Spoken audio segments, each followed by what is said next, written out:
My advice for somebody who's recently been diagnosed would be to reach out. A lot of times I hear people who are recently diagnosed disclosing their status and being very open about it. I think it's important to have some time for yourself, to really get comfortable with it yourself, because I don't think you can expect other people to be comfortable with it until you've found some level of comfort yourself. So people who are recently diagnosed, there's so much out there now when you're diagnosed with HIV to learn about treatment options, having access to good care, having access to a doctor who actually knows what it is that you're dealing with.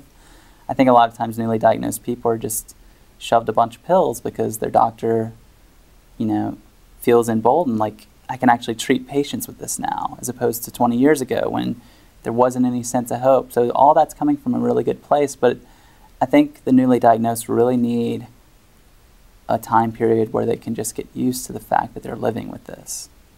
And it takes time to realize you're going to be around for a while, that you even have that option. And so I think just soaking that in, not being afraid to reach out, and with the internet now, people can reach outside of their inner circle. And oftentimes, newly diagnosed, it's safer for them to talk to strangers than it is to talk to people that they know, because they risk losing nothing. They lose a stranger, they lost somebody they don't know. But there's such an overwhelmingly supportive community online that my advice would be to reach out online and learn the ropes from somebody who's been there.